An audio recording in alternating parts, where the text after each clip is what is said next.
Hai guys, welcome back again to my YouTube channel. My name is Kevin Saili. Di YouTube channel ini teman-teman akan menemukan informasi menarik seputar cryptocurrency. So if you're into crypto, make sure kalian subscribe channel ini. Teman-teman, welcome back di Bitcoin update setelah setelah non-farm payroll yang dirilis datanya pada hari Jumat lalu. Jadi seperti yang kita ketahui, rilis datanya sangatlah positif sebetulnya. Kalau misalnya kita berbicara dampak short termnya, itu adalah penguatan luar biasa pada dolar index. Kita bisa lihat dolar pada closing hari Jumat kemarin itu closing dengan bullish engulfing. Sebetulnya kalau misalnya situasi ini terjadi, artinya ada kecenderungan dolar untuk naik kembali ya. Dan kemungkinan kita akan ngetes kisaran area resistance untuk dolar di kisaran 108,70. Sementara result yang diberikan oleh kenaikan NFP yang begitu signifikan sebetulnya bisa dibilang kalau misalnya pada stock market itu harusnya kecenderungannya adalah positif. Kenapa? Karena kita berarti berbicara soal ekonomi US yang mungkin saja sudah mulai membaik. Akan tetapi di sisi lain sebetulnya ada dampak buruknya juga nih. Apa sih dampak buruknya? Seperti yang kita udah tahu, Jerome Powell selalu memberikan kita semacam, ya bisa dibilang semacam clue ya, atau semacam, kita bilang apa ya bahasanya? Clue itu petunjuk ya, dalam artian salah satu faktor yang dia pertimbangkan untuk dia bisa menaikkan suku bunga atau tidak itu adalah salah satunya dari data pengangguran. Jadi kalau kita lihat penganggurannya menurun, kemudian NFP-nya melonjak naik, ini artinya kesadaran masyarakat untuk kebutuhan akan pekerjaan itu sedang meningkat, walaupun inflasi masih tinggi. Jadi sebenarnya wajar kalau misalkan inflasi tinggi, ya orang cari kerja untuk biaya kebutuhan hidup, istilahnya mungkin yang tadinya pasangan suami istri, mungkin istrinya itu sebagai ibu rumah tangga aja, masak di rumah, tapi karena kebutuhan yang terus meningkat, harganya yang terus tambah mahal, otomatis si istri mungkin harus bekerja. Saya berpikir sesederhana itu. Nah, sekarang kita berbicara kalau misalkan situasi ini sudah terjadi, ya, maka sebetulnya ini menjadi sebuah lampu hijau untuk Jerome Powell lebih agresif dalam meningkatkan suku bunga pada pertemuan FOMC September mendatang. Jadi, beruntungnya sih kita mungkin nggak ngelihat itu terjadi pada bulan Agustus ya. Jadi, balik lagi, informasi yang kita tahu adalah meeting FOMC mendatang itu akan dirilis atau akan dieksekusi pada September mendatang. Jadi kita masih punya space, masih punya waktu istilahnya untuk melihat market itu aktif bergerak terlebih dahulu. Nah, sekarang kalau misalnya kita masuk ke price actionnya, yang kita lihat ini pada dasarnya si Bitcoin itu bertahan di atas level support ya, yang sebelumnya merupakan resistance. Ini menurut saya cukup menarik. Jadi udah beberapa hari ya kita ngelihat Bitcoin itu sebenarnya sideways parah banget antara 23.500 dengan bottomnya di 22.500 dolar ya, dimana lowestnya itu sempat ke 22.400. Dan saya rasa dengan data yang kita punya ya, ini sebenarnya saya lupa ya, saya udah sharing ini atau belum, tapi harusnya sih belum ya kalau ke teman-teman. Tapi kalau misalnya teman-teman yang mungkin lihat Instagram saya, ini pada saat posisinya kemarin itu kita lihat breakdown, ini orang kayaknya pada FOMO melakukan short di Bitcoin. Dan finally yang terjadi adalah mereka got wrecked ya. Yang wrecked itu yang dimaksud adalah dibantai ya sama whales-nya. Istilahnya ini yang udah mereka tunggu-tunggu mungkin ya. Ketika semua orang mulai panik, ketika orang mulai short, ketika orang mulai sell, ketika orang mulai maybe taking profit atau jual Bitcoin mereka, whales-nya maybe yang melakukan akumulasi ya. Bisa jadi teman-teman, karena kita belum tahu nih sampai dengan posisi kemarin ataupun saya per update video ini marketnya masih sideways. Basically dia cuma bolak-balik aja antara resistance majornya di 22.500 dan antara supportnya di 22.600 gitu. Lowestnya itu pada kemarin pergerakan tanggal 5 Agustus itu di kisaran 22.700. And then kita lihat lowest hari ini itu berkisar di 22.980 dolar. Jadi makin lama tambah naik. Apakah ada potensi membentuk semacam sebuah trendline? Maybe ya, kita belum tahu apakah itu bisa berpotensi dibentuk karena hari ini pergerakannya itu parah banget guys. Super sideways ya, ini bahkan sideways terparah yang mungkin saya pernah lihat saat ini ya. Jadi kalau misalnya ngelihat posisi kayak gini, ini sebetulnya kita bisa katakan sedang building order atau building liquidity between akan di-push ke harga yang lebih tinggi atau dia akan drop kembali ke harga yang lebih murah ya.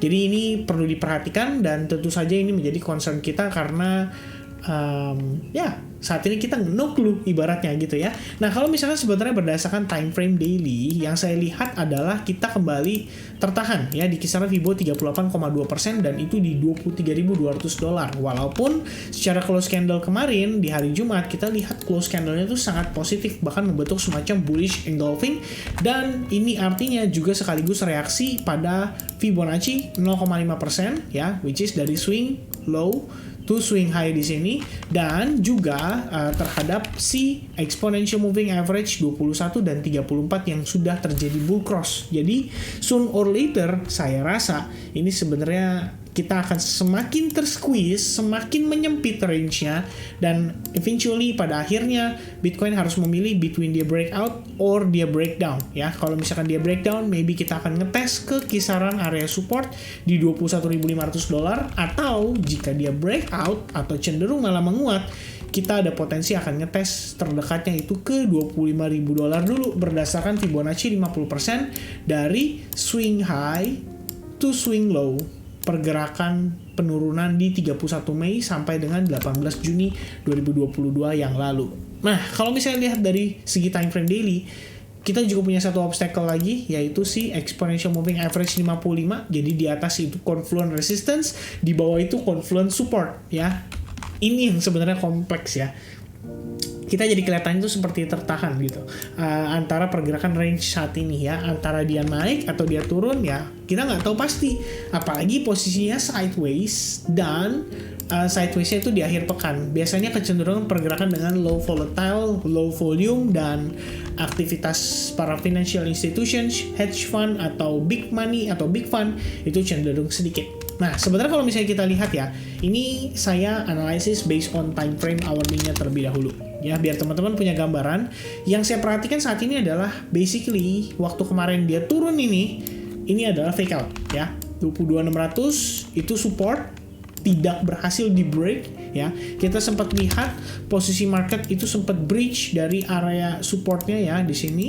Dia sempat drop, breach, and then kita tahu berarti di sini adalah area highest-nya, and then di sini adalah area lowest-nya. But then after ini kayaknya bukan setelah NFP ya, ini sebelum NFP sih, langsung dipump naik ke atas ya, bahkan breach dari area highest-nya, which is ini sebetulnya kita bisa consider sebagai sebuah potensi pembalikan arah. Nah kemudian dia turun ya, kita harus tahu dulu nih posisi push itu dari bawah sini. Jadi kalau misalkan dia nggak balik ke bawah sini, harusnya so far so good, artinya basically ini adalah higher low-nya dia.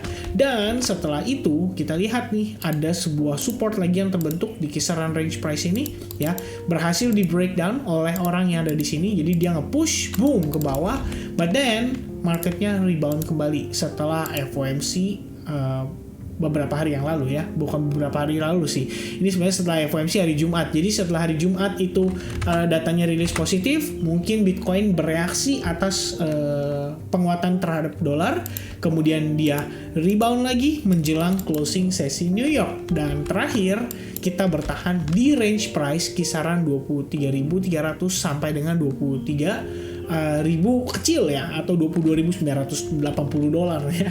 Itu untuk angka pastinya. Dan yang pasti kalau kita lihat dari time frame hourly, kita berhasil bertahan ya beberapa kali di atas exponential moving average-nya.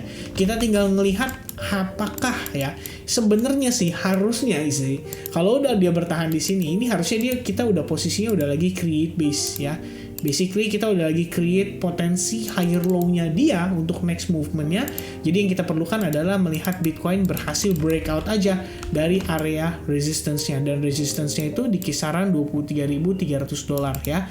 Jadi kita butuh significant movement untuk Bitcoin bisa breakout.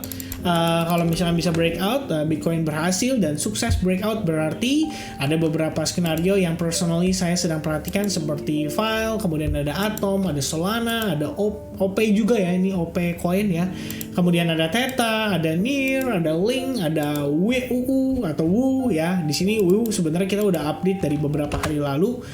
sebelum terjadi breakout ini. So basically kalau teman-teman mungkin di advance ya, ada yang lagi following atau lagi long position pada WU, boleh maintain posisinya dengan baik karena kita udah berhasil break juga nih dari kisaran area highest sebelumnya. Alright, so itu aja tadi mungkin untuk Bitcoin sekilas yang saya pengen bagikan ya. Kita nggak bisa lihat banyak pergerakan pada pergerakan hari ini, jadi datanya menurut saya cukup minim dan ya, saya rasa itu aja. Thank you so much, have a nice weekend, God bless everyone, sampai ketemu di next update. Cheers.